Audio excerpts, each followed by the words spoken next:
안녕하세요. 오늘은 그 슈만의 가곡을 한 세 곡 소개해 드리려고 합니다. 슈만의 가곡은 사실 보통 사람들이 쉽게 접하기도 어렵고요. 또 그렇게 쉽게 친숙해지기도 어려운 곡들이 많은 것 같습니다. 아, 대조적으로 말한다면은 슈베르트의 가곡은 물론 슈베르트는 가곡의 왕으로 알려져 있기도 하고요. 또 수많은 가곡을 썼고 또 그 가곡 중에는 보통 사람들이 즐겨 따라 부르는 그런 아름다운 가곡이 꽤 있습니다.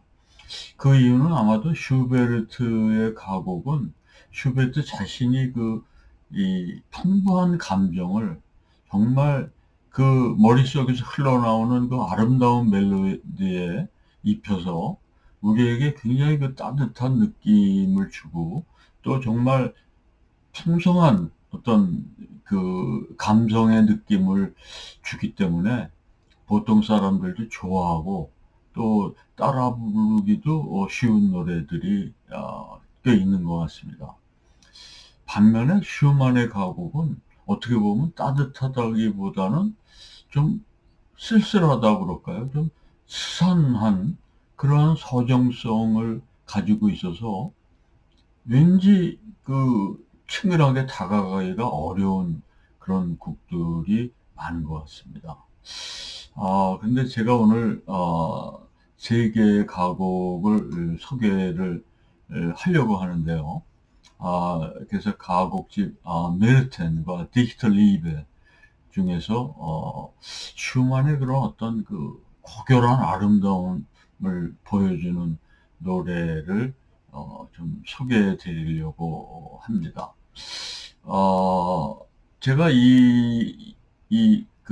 오늘 영상을 준비한 이유는 제가 오늘 소개할 두 번째 곡에 있습니다. 제가 우연히 차를 타고 가다가 오래전인데요. 라디오에서 흘러나오는 노래를 듣고 가슴이 왠지 스산해지면서 이 차분해지는 느낌을 가진 그런 노래를 들었는데 제가 그때 단박에 알아차렸습니다. 이거는 슈만의 곡이구나. 아, 그래서 정말 슈만이 주는 남들이 잘 알기 어려운 그러한 자신만의 그 아름다움을 보여주는 그러한 노래가 무엇이었나 이제 끝에 들어보니까 그게 바로 누스바움, 호두나무라고 하는 노래였습니다. 하여튼 그 이후에 저는 그 노래를 굉장히 좋아하게 됐습니다. 하여튼 오늘 슈만의 노래 세 곡을 소개해 보려고 합니다. 어, 첫 번째 곡은 이제 비트몽 헌정이라고 하는 곡인데 이 노래는 뭐 워낙 잘 알려진 노래여서 뭐 더 소개할 필요조차 없는 그런 곡입니다. 이 노래는 슈만의 연가곡집 미르테의 꽃이라고 하는데 이게 아마 우리말로는 음매화라고 합니다. 근데 이 음매화라고 하는 거는 이 결혼할 때 신부가 머리에 쓰는 화관, 그때 쓰는 이제 꽃이라고 하는데요. 그 이유는 이제 슈만이 아, 부인인 클라라 슈만과 결혼을 굉장히 힘들게 합니다. 왜냐하면 그 슈만의 이 음악 티처였던 그 비크 교수가 있는데 이 클라라는 비크 교수의 딸이었습니다. 근데 어린 딸을 잘 전도도 유망하지 않고 그냥 뜨내기 같은 어떤 음악도가 자기 딸을 꿰어내니까 비크 교수가 용납할 수가 없었던 모양입니다. 그래서 자기의 귀한 딸을 지키려고 결혼을 결사반대해서 결국 나중에 법정 투쟁을 해서 비크 교수가 패소하게 됩니다. 그래서 슈만이 결국 그의 딸 클라라하고 결혼을 하게 되는데 이 결혼을 앞두고 그 정말 감정에 북받친 나머지 정말 격정적인 그 사랑의 노래를 쓰게 되는데요. 그게 바로 이 바친다라는 헌정의 뜻을 가진 비퉁이라고 하는 이 곡입니다. 이 곡은 이 연가곡집 첫 번째 곡인데요. 독일의 낭만주의 시인의 대표적인 사람인 루이 케르트의 시에 붙인 이 곡입니다. 특히 루이 케르트 시는 제가 전에 한번 소개한 적이 있는데요. 말러의 가곡 중에 그 연가곡집이 있는데 그 중에 나는 이 세상에서 잊혀지고라고 하는 그 가곡이 있습니다. 굉장히 이 서사적이고 장중하고 슬픈 이 곡인데요. 그러니까 나는 이 세상에서 잊혀지고 이 세상을 떠나간다 이런 뜻을 가져서 그때 그 영화 그 뮤직 티처의 마지막 장면에 흐르던 곡이도 류케르트의 그 시에 붙인 곡입니다. 그래서 이 첫 곡도 이 사랑에 주체할 수 없는 흘러넘치는 사랑을 표현하는 가사로 되어 있습니다. 그래서 뭐 아마 노래도 뭐 그런 멜로디인데요. Du meine Seele, du mein Herz 뭐 이렇게 부르는 뭐 아주 유명한 멜로디죠. 그래서 나의 영혼이고 나의 하트고 나의 고통이고 뭐 당신은 그런 이제 나한테는 그런 어떤 인물인데 그래서 그 마지막에도 Du bist die Ruhe 당신은 나의 안식이고 Du bist der Frieden 나의 평화다. 그런 시로 되어 있습니다. 정말 사랑을 앞둔 로버트 슈만의 주체할 수 없는 넘치는 사랑을 표현한 곡으로 너무 잘 알려진 곡인데요. 아마 여러분들이 여러 사람이 부른 노래를 들어보셨지만 제가 소개하고 싶은 거는 디트리히 피셔 디스카우가 부르는 노래입니다. 그 디스카우의 전속 반주자는 우엘크 데무스, 어, 우엘크 데무스가 그 디스카우 반주를 많이 했습니다. 물론 우엘크 데무스는 피아노 그 독주자로서도 워낙 유명하고 한국에도 몇 번 왔었던 걸로 제가 기억을 합니다. 그리고 이 곡은 특히 그 프란츠 리스트가 피아노 곡으로 편곡을 해서 실제로 노래보다 이 피아노 편곡이 더 많이 연주되는 그러한 곡이기도 합니다. 그래서 이 피아노 편곡으로는 마르타 아르에리치의 그 연주를 들어보시면 어떨까 합니다. 마르타 아르에리치는 제가 작년에 벌써 재작년이 됐나요? 아니 재작년인가요? 24년 가을에 제가 베를린에서 그 베를린 필과 그 베이토벤 4번을 협연하는 것을 제가 본 적이 있는데요. 이 마르타 아르에리치가 26년 그 올해 10월인가 11월 가을에 내한 공연을 한다고 합니다. 한번 들어보시면 좋을 것 같고요. 그래서 제가 이 악보를 하나 뽑아왔는데요. 여기 보면 이제 그 류케르트 시, 그다음에 이제 로베르트 슈만의 노래인데 이 보면은 이제 분산화음을 이렇게 쭉 되면서 Du meine Seele, du mein Herz 이렇게 이제 노래가 시작되고 쭉 노래가 아주 굉장히 그 생기 넘치면서 좀 감정이 막 폭발하는 듯한 이제 그런 이 전개로 이어지고 있습니다. 그래서 프란츠 리스트의 그 피아노 편곡도 굉장히 그 격정적인 타건을 보여주고 있습니다.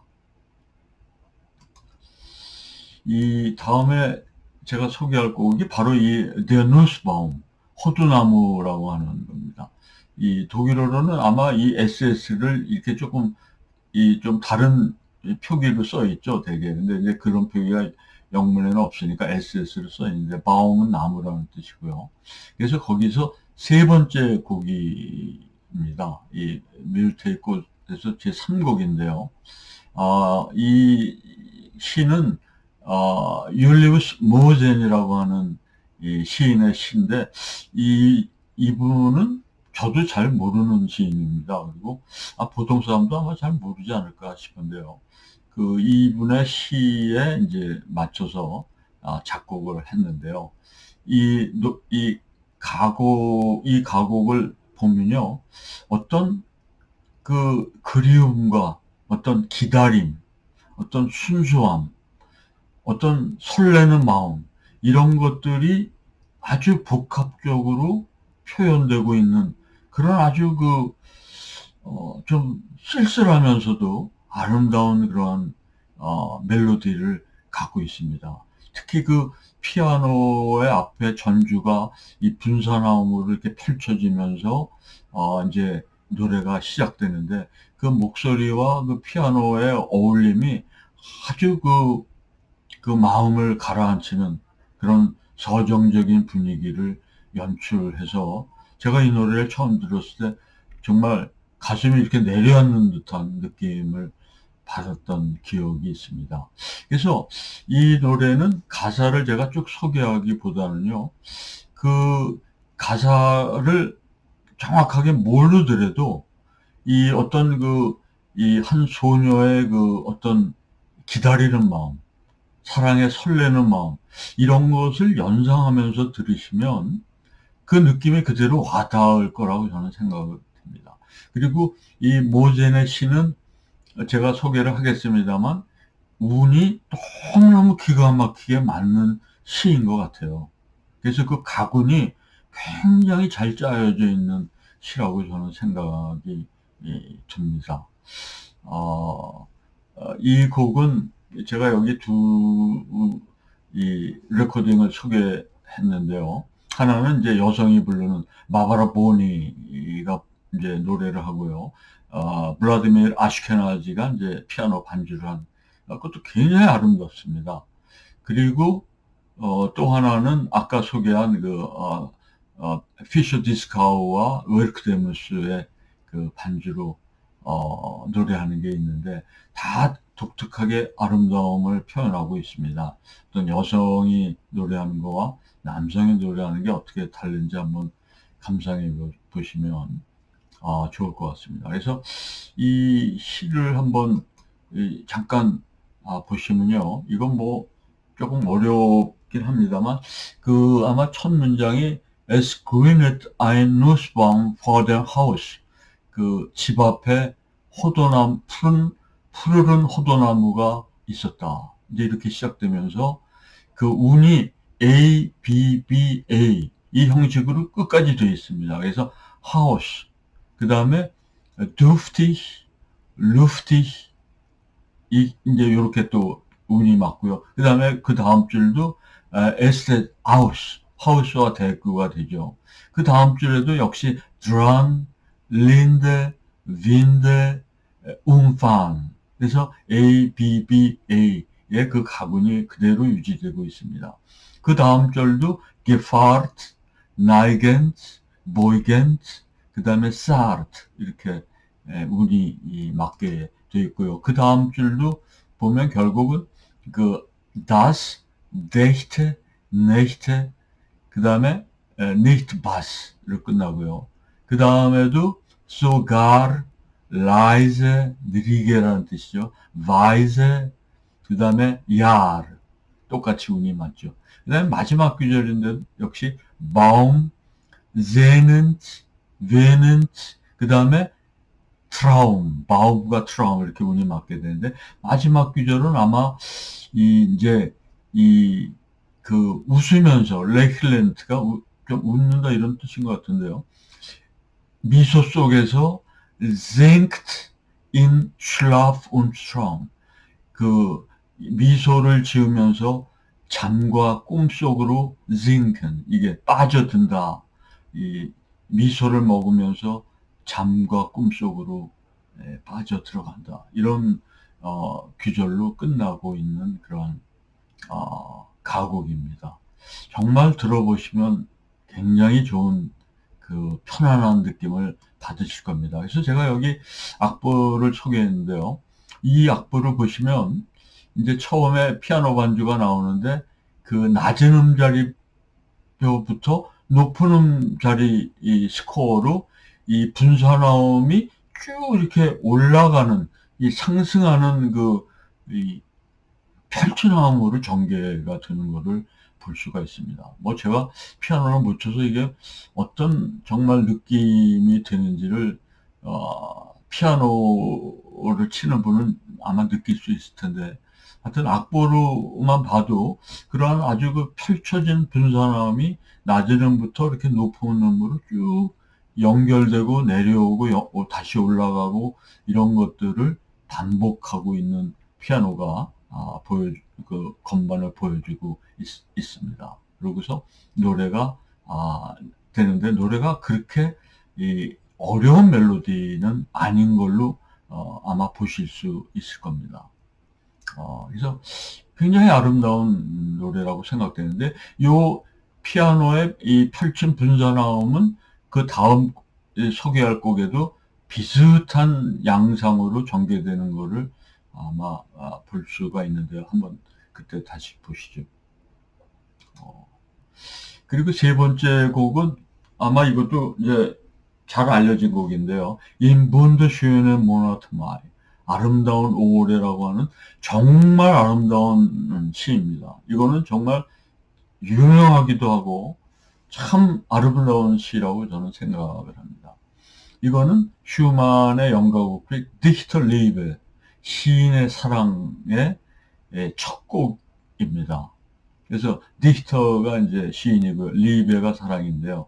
이거는 하이니히 하이네의 그 시집 부흐 데 리더, 그 노래의 책이라고 하는 그 시집에서 16편의 시에 붙인 연가곡집입니다. 그래서 이 곡은 정말 짧은 곡이에요. 그래서 한 2분에 끝납니다. 2분에 끝났는데 너무 일찍 끝나서, 그리고 피아노가 완결음을 내고 끝내는 게 아닌 것 같아요. 제 느낌에는. 그래서 이 곡이 끝난 게 아니지라고 생각되는데 이제 다음 곡이 되는 거예요. 그래서 이게 끝난지 안 끝난지 모르는 경우가 많은 것 같아요. 이걸 쭉 들으면요. 그래서 여기서도 그 어떤 그 펼치나옴으로 아주 어떻게 보면 몽환적이라고 그럴까요? 이런 이 분사나옴으로 되면서 아름다운 이제 노래로 연결이 되고, 마지막 부분은 제가 지금 말씀드린 듯이 어떤 여운이 남기면서 그게 끝나지 않은 상태에서 다음 곡으로 그냥 이렇게 연결이 돼 버립니다. 이 슈만의 가곡에 아주 또 독특한 그 특징이자 매력이기도 한 그러한 거라고 저는 생각이 돼요. 그래서 이 곡은 이게 마치 프랑스 영화를 끝장면을 보는 것 같아요. 그래서 프랑스 영화를 이렇게 보다가 뭐 별로 클라이맥스도 없이 이렇게 끝났는데 그 끝! 여기 The End가 나옵니다. 그래서 이게 영화가 끝났나? 이게 뭔가 다음은 이제 보는 사람들한테 그 결론을 오히려 넘기는 그런 그 프랑스 영화 같은 그런 느낌을 받게 됩니다. 이 곡의 마지막을 들으면요. 근데 하여튼 2분밖에 안 되는 굉장히 짧은 곡인데 아름다운 멜로디와 아름다운 가사로 되어 있습니다. 특히 이 노래는 제가 남성 성악가를 꼭 소개해드리고 싶은데, 하나는 프리츠 분들리히가 부르고, 이 프리츠 분들리히의 가곡은 다 후버트 기센이라고 하는 피아니스트가 반주를 했죠. 그래서 아마 이 LP판을 제가 갖고 있었는데 이게 정말 좋은 노래로 되어 있는 그러한 LP판이었는데요. 이 자동차 사고인가요? 그래서 아주 젊은 나이에 갑자기 세상을 떠난, 독일에는 그 테너가 잘 없는데 아마 독일에 거의 첫 번째 가는 테너라고 할 수 있는 그 프리츠 분들리히의 노래를 한번 들어보시면 정말 좋을 것 같고요. 또 하나는 이제 요새 많이 나오는 요나스 카우프만이 부르는 그 레코딩이 있더라고요. 이제 피아노는 이제 헬무트 도이치라고 하는 이제 반주자가 했고요. 그래서 이 두 분의 이 노래로 들어보시면 좋을 것 같습니다. 그래서 제가 요거는 가사를 쭉 써봤습니다. 그래서 눈부시게 아름다운 5월에 Im wunderschönen Monat Mai, als alle Knospen sprangen, da ist in meinem Herzen die Liebe aufgegangen. 모든 5월에 모든 꽃봉오리들이 피어났을 때 나의 마음에도 사랑이 피어났네.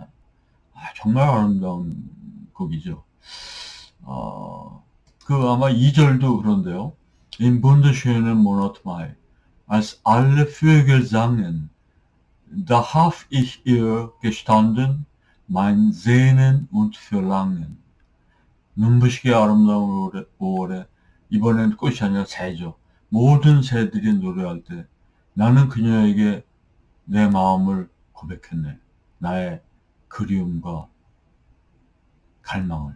이런 아주 그 아름다운 가사로 이런 시 정도는 좀 외우고 있으면 좋을 것 같다는 생각이 듭니다. 굉장히 뭐 간결하고 정말 외울 만하지 않습니까? 그래서 이것도 제가 이 악보를 퍼왔는데요. 이 피아노 반지를 보시면 역시 여기서도 낮은 음자리에서 높은 음자리로 이렇게 분사나무물이 펼쳐져서 이렇게 올라가는 아주 이 아름다운 그 멜로디를 들을 수 있습니다. 그래서 이제 그 분선화음이 쭉 나간 다음에 이 가사가 Im wunderschönen Monat Mai 뭐 이렇게 이제 노래가 시작되고 2분 안에 끝나는 굉장히 그 슈만적인 정말 슈만적인 그 노래라고 할 수 있겠습니다. 그런데 제가 우연히 파리에 있을 때, 그, 몽마르트르에 갔을 때, 하이네의 무덤을, 찾아본 적이 있습니다. 우연히 찾게 됐는데요. 그, 파리에는, 그, 전에도 어디선가 오스카 와일드 얘기할 때 했었던가요? 그, 파리에는 세 개의 묘역이 있습니다. 하나는 동쪽에 있는 묘역인데, 이게 제일 크죠. 유명하고요. 벨라쉐즈라고 하는 묘역. 오스카 와일드도 거기 묻혀 있는데. 그 다음에 이제 북쪽에 있는 묘역이 몽마르트르 묘역인데요. 여기에는 이제 느가, 밀레, 벨리오스, 슈탕달 이런 사람들이 묻혀 있습니다. 아주 유명한 사람들이 많이 묻혀 있죠. 에밀 졸라는 여기 이 몽마르트 묘역에 묻혀 있다가 빵대형으로 이장을 해서 이제 없죠. 그 다음에 피아니스트의 스승이라고 할 수 있는 나디아 볼랑제라고 하는 아주 유명한 피아노 이렇게 대모가 있었는데 이분도 여기에 묻혀 있습니다. 그리고 제가 우연히 이 묘역에 가서 하인의 무덤을 찾게 됐는데 대리석에 아주 아름답게 장식된 묘역이었어요. 대리석이 잘 안 쓰는데 그 묘역에 보통 묘역에는 잘 없던데 대리석으로 돼 있던 걸로 제가 기억을 합니다. 그래서 야 이건 참 대단한 무덤이네. 그리고 밑을 이렇게 보니까 그 묘역 밑에 하인의 시가 하나 써 있었어요. 그 시가 뭐라고 하는 시입니다. 어디로 이런 거죠. 어디에 뭐 이런. 보힌이 어디로죠. 이제 보는 어디에 where 이런 건데 그러니까 결국은 그 여행으로 지친 몸이 쉴 수 있는 마지막 쉼터가 어딘가. 그게 남쪽 나라 종려나무인가 라인 강변의 어떤 그 보리수 아래인가 그 마지막 쉼터가 어딘가.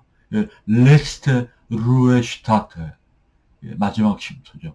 근데 하이네의 경우는 독일에서 너무나 핍박받고 이렇게 핍박받고 뭐 쫓겨다니고 하면서 결국 파리에 와서 파리에서 마지막 안식을 취해서 결국은 몽마르트르의 마지막 몸을 누워서 쉬고 있는 거라고 저는 생각을 했습니다.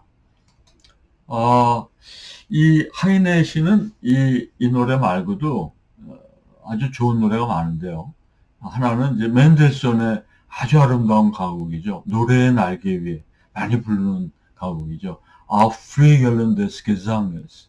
노래의 날개 위에 뭐 그대를 보내오리 뭐 정말 아름다운 가곡이죠. 그 다음에 더 잘 알려진 게 로렐라이라고 하는 시인데요. 이 노래도 역시 북테 리더의 두 번째 나오는 시라고 합니다. 근데 제가 중학교 때인가요? 이 노래가 음악책에 있었습니다. 그래서 저희가 배웠는데 거기에 그 위에 보면 이 노래가 이 작사자가 미상이다. 이렇게 써 있었어요. 작사자 미상이다. 그런데 그때 이게 보니까 하이네의 시였습니다. 왜 그랬냐면 그 당시 독일에서 쭉 이 유태인이었던 어떻게 보면 반 프러시아적인 반 독일적인 시인, 이 독일에 말하자면 저항하는 그러한 시인을 이름을 감추고 싶었던 거죠. 그래서 로렐라의 노래가 유명하지만 시인의 이름을 감추고 싶어서 작사 미상이라고 알려졌게 된 것 같습니다. 그래서 이 하이네는 이 독일의 이 제국주의에 말하자면 어떤 그런 전체주의적인 레짐에 대해서 항거하는 그러한 지식인이었고 또 게다가 유태인이었기 때문에 더 많은 박해를 받고 아마 쫓기는 신세가 되었던 것 같습니다. 그래서 이제 프랑스의 7월 혁명이 나고 어떤 민중의 어떤 봉기가 이제 일어나면서 내가 갈 곳은 프랑스구나. 그래서 31년에 파리로 망명해서 파리에서 쭉 살면서 파리에서 생을 마감했고 그래서 몽마르트 묘지에 묻혔던 겁니다. 그래서 이 하이네는 이 머릿속은 프랑스인의 머리를 가졌다. 그리고 그 마음속에 그 정서라고 하는 것은 독일인의 마음을 가졌던 그런 시인이라고 표현되는 그런 귀절이 있는데요. 저는 이게 참 하이니히의 어떤 정체성을 대변하는 좋은 말이라고 저는 생각을 했습니다. 그래서 이 파리에서 25년을 살다가 어떻게 보면 타향에서 세상을 떠났는데 제가 우연히 그, 그 무덤도 제가 몽마르트르 그 묘에 가서 우연히 찾게 됐고요. 또 우연히 파리의 이 서쪽 지역을 이렇게 돌아다니다가 우연히 발견한 데가 이 루이 앙리 하이네라고 하는 이 거리를 찾게 되었습니다. 이 거리는 제가 어떻게 가게 됐냐면은 그 서쪽에 이 모차르트 아비뉴가 있어요. 모차르트 아비뉴라고 굉장히 아주 긴 거리인데 아마 제가 그게 왜 모차르트 아비뉴라고 되어 있냐면 모차르트가 두 번째 이 파리에 왔을 때 그때 한 20살 무렵에 파리에 연주를 좀 성공하고 싶어서 오게 됩니다. 근데 이제 아버지는 이제 가지 말라고 그랬는데 그냥 자기가 우겨서 파리에서 좀 대도시에서 성공을 해보려고 왔는데 어머니하고 같이 오게 됩니다. 그래서 어머니하고 파리에서 이제 사는데 아마 그때 이제 뭐 하숙집이었나 살았던 데가 지금의 그 모차르트 아비뉴에 있는 데였던 것 같습니다. 그래서 아마 모차르트 이름을 붙였던 것 같은데요. 어머니는 거기서 파리에서 돌아가시게 됩니다. 제가 다른 데서도 한번 얘기한 적이 있는데. 그래서 근데 파리는 이 모차르트가 어렸을 때 왔을 때는 아주 어린 신동이었고 마치 재주 넘는 원숭이와 같이 볼거리가 많아갖고 사람들이 환호를 했지만 20살이 다 돼서 온 청년 모차르트는 파리 사람들이 별로 관심이 없었어요. 그래서 결국 실망만 안고 어머님만 돌아가시고 결국은 자스부르크로 돌아가게 되는데요. 아마 아비뉴 거리를 제가 걷다가 모차르트 아비뉴 거리를 걷다가 우연히 표지판을 보니까 앙리 이게 브로시 그리면 N이라고 읽어야 되겠죠 아마 앙리 N인데 제가 그냥 하이네로 읽어보니까 하이네 이런 이름이 있나 그러고 앙리를 생각해 보니까 앙리는 영어로는 헨리고 독일어로는 하이니인데요. 아, 여기 하이네. 그럼 하이네가 이 거리에 살았던 얘기네. 그래서 이 거리를 한번 서서히 이렇게 봤는데요. 그 하이네의 그 어떤 명패나 그 흔적은 찾을 수가 없었습니다. 그래서 하이네는 독일에서 유태인으로서 굉장히 그 어려움을 겪고 이 박해를 당하고 사상 탄압, 검열의 대상이었죠. 그래서 하이네의 시곡집에 나오는 귀절이라고 하는데 굉장히 유명한 귀절이 있습니다. 그래서 제가 이걸 한번 읽어드리면, Dort, wo man Bücher verbrennt, verbrennt man am Ende auch Menschen. 책이 불태워지는 곳에서는 결국에 인간도 불태워질 것이다. 라고 하는 아주 예언적인 그 규절을 남겼습니다. 그래서 이거는 결국은 인간에 대한 어떤 검열, 박해, 자유에 대한 탄압, 이런 것들은 결국은 궁극적으로 비극을 초래할 것이다 라고 하는 건데요. 결국은 그래서 어떤 제가 여기 썼습니다만 어떤 표현의 자유를 억누르고 사상의 어떤 가치를 그 파괴하고 이런 것들은 결국 인간성 자체를 파괴하는 결과를 가져올 것이다 라고 하는 예언적인 규절인데 결국은 이게 어떻게 되냐면은 히틀러가 집권하고 나치 독일 시대에 이 베를린에서는 지금도 베를린에 가면 훔볼트 대학 앞에 그 표지판이 있고 그 광장이 이제 표지판을 제가 본 적이 있는데요. 거기 그 책을 불태웠던 그런 장소가 있습니다. 베를린에요. 그래서 거기서 수많은 책들이 불태워졌고 특히 뭐 유태인의 책들은 더 말할 것도 없죠. 그리고 결국은 홀로코스트라고 하는 인간을 어떤 이 말살하는 그러한 비극이 이 현실이 되었다고 하는 거가 이 하인의 예언이 맞아떨어진 게 아닌가 하는 그런 생각을 하게 됩니다. 이게 이제 그 하인의 몽마르트에 있는 하인의 무덤입니다. 그래서 이 여기 보면 이 대리 석상이 이렇게 있고 하인의 이 흉상이 있고요. 그 아주 아름답게 장식됐고 이제 저기 꽃도 좀 놓여 있고 지금 저기는 잘 안 보입니다만 좀 이 대리석 옆에 그 모라고 하는 그 하인의 시가 새겨져 있는 그런 이 몽마르트 묘역의 하인의 시입니다. 오늘은 제가 이 슈만의 그 가곡 세 곡을 소개해 드렸습니다. 슈만의 가곡은 쉽게 접하기 어려운 곡인데요.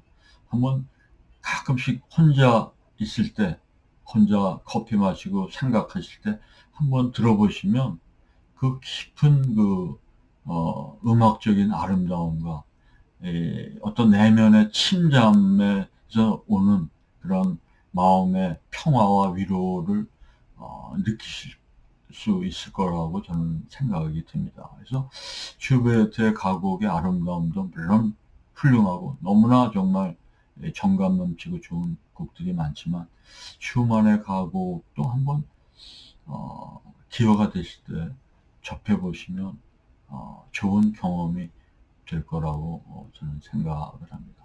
다음에 다시 다른 내용으로 찾아뵙겠습니다. 감사합니다.